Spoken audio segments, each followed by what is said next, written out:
Друзья, приветствую вас на канале По Следам, и сегодня речь пойдет о месте, которое я случайно обнаружил еще 3 года назад, когда с высоты птичьего полета осматривал прибрежную зону реки. Водоем, оставшийся от старого русла, показался мне перспективным, ведь он находился на опушке необъятного леса, а наличие следов, различимое даже с высоты, лишь подтвердило присутствие диких зверей. Добраться до места было непросто, но это лишь подогревало мой интерес. В итоге по разные стороны водоема были установлены 2 фотоловушки, результат работы которых вы можете увидеть на следующих кадрах. Первые несколько дней не принесли особых успехов, и возле водоема отметился лишь черный коршун, который безуспешно пытался найти что-то съедобное, но вскоре покинул участок в поисках более перспективных мест. Ночью появилась енотовидная собака. Словно учуяв неладное, она спешно продолжила свой обход. 3 дня спустя в поле зрения попался беспокойный кабан. Его явно одолевали многочисленные насекомые, что подтверждало чрезвычайно активная работа хвоста.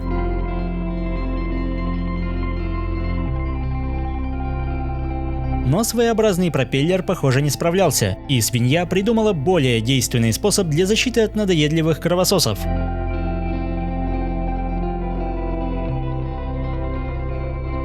Между тем, к заботам кабана добавился посторонний объект, наличие которого не предвещало ничего хорошего.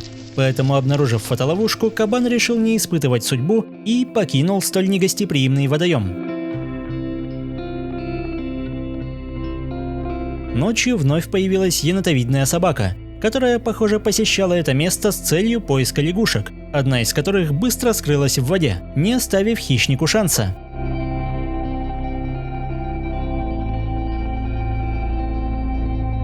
Два дня спустя под покровом ночи к ловушке приблизилась лосиха, которая, как и полагается, тщательно исследовала неопознанный объект, и, похоже, учуянное ей не слишком понравилось. Однако любопытство оказалось сильнее. Не обнаружив за собой погони, самка вновь принялась вглядываться в источник неместного запаха, на этот раз на всякий случай соблюдая почтенную дистанцию. Вместо поиска свежей травы лосиха продолжала изучать находку. Превосходное обоняние подсказывает сахатым о наличии хищников или других животных неподалеку. В этой ситуации самка собирала информацию о потенциальной угрозе, но, похоже, пришла к выводу, что крохотная коробка не представляет особой опасности.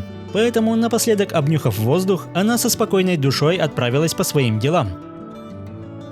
Однако спокойствие длилось недолго, и еще раз изучив полученную информацию, животное приняло решение удалиться как можно скорее. Вечером далеко не самыми обычными посетителями оказались редкие в наших местах орланы-белохвосты, один из которых старательно искал что-то в мутной воде.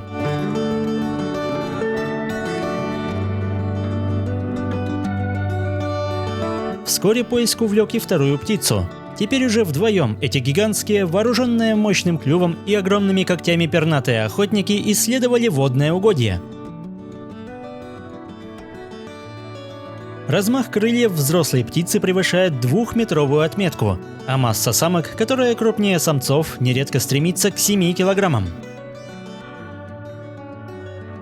Излюбленной добычей этих гигантов является рыба и уступающая в размерах птицы, поэтому было довольно необычно видеть столь могучих созданий на берегу такого маленького водоема, где кроме головастиков вряд ли кто-то обитал. Более 20 минут орланы провели в поле зрения фотоловушки, после чего, не отставая друг от друга, нашли пристанище на деревьях неподалеку.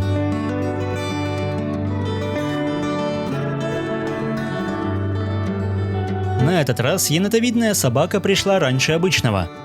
Планомерно обнюхивая землю, она выискивала что-нибудь съестное, и теперь визит затянулся. Час спустя хищник прошел возле второй ловушки, и местный кулик точно не был в восторге от его визита. Наконец, на закате неторопливому охотнику улыбнулась удача, ведь в его пасти виднелся неопознанный трофей.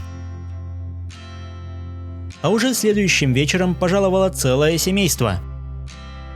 Щенки, которым всего 2 месяца, активно сопровождают мать на охоте, Ведь с наступлением осени им предстоит стать самостоятельными. Поэтому уже сейчас малыши делают первые шаги в охоте, и за считанные секунды прыткая лягушка попадает в цепкую пасть юного хищника. Этой же ночью на поляне появился лось, рога и размеры которого говорили, что он в полном расцвете сил.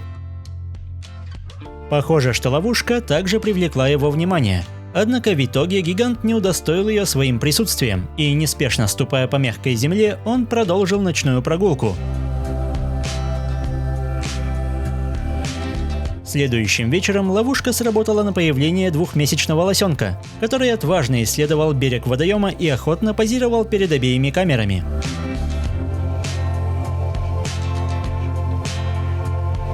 Успешно перебравшись на другой берег, он продолжил гулять вполне самостоятельно, и лишь брошенные в сторону взгляды подсказывали о наличии неподалеку матери, к которой уже скоро и направился молодой исследователь.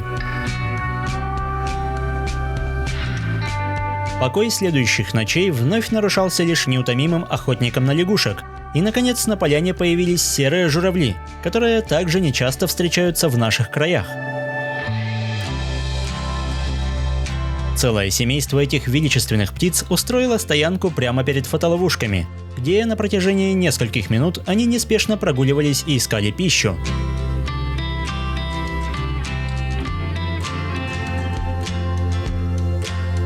Эти пернатые всеядные. Их провизией становятся как всевозможные части растений, так и мелкие беспозвоночные, а иногда даже лягушки, рыба и змеи. Поэтому в подобных болотистых угодьях журавли чувствуют себя как дома, ведь пищи здесь более чем достаточно.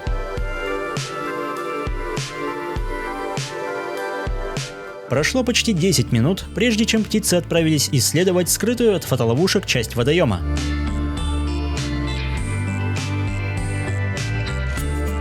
Ранним утром вновь появилась беспокойная свинья, которая вела себя так же несдержанно, как и в прошлый визит, поэтому ее присутствие в поле зрения камеры было совсем недолгим.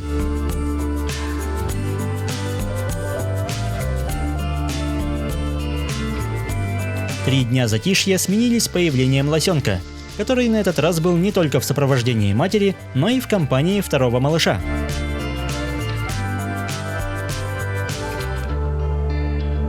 Утром, когда температура воздуха еще далека от обеденных показателей, можно намного спокойнее заниматься своими делами. К тому же число насекомых в прохладную погоду в разы меньше. Поэтому семья в полном составе прогуливалась по богатой растительностью поляне, пока внимание лосихи вновь не привлек посторонний объект, и вместе с детенышами она поспешила разведать обстановку.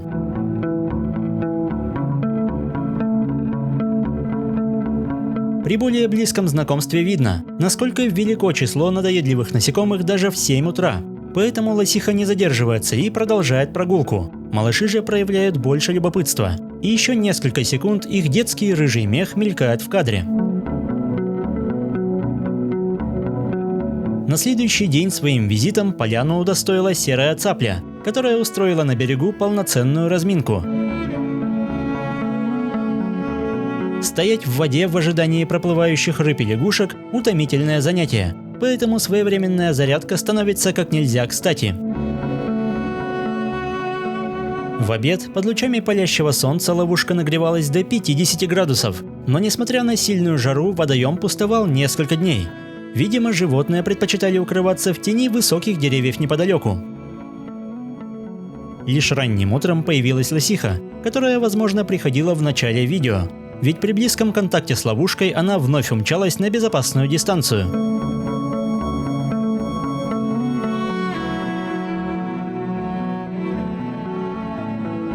Напоследок в поле зрения появился кабан, который не пожелал позировать и скрылся в ночном тумане.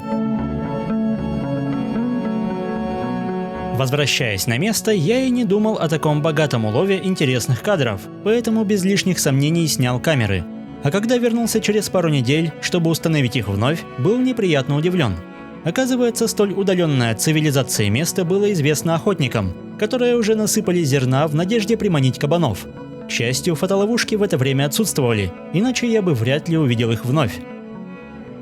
Конечно, такой факт меня опечалил, и столь богатое на животных место было вычеркнуто из списка, но я уверен, что впереди будет еще немало любопытных полян. Если видео вам понравилось, не забывайте подписываться, ставить лайки и комментировать. Увидимся в новых выпусках. До скорого!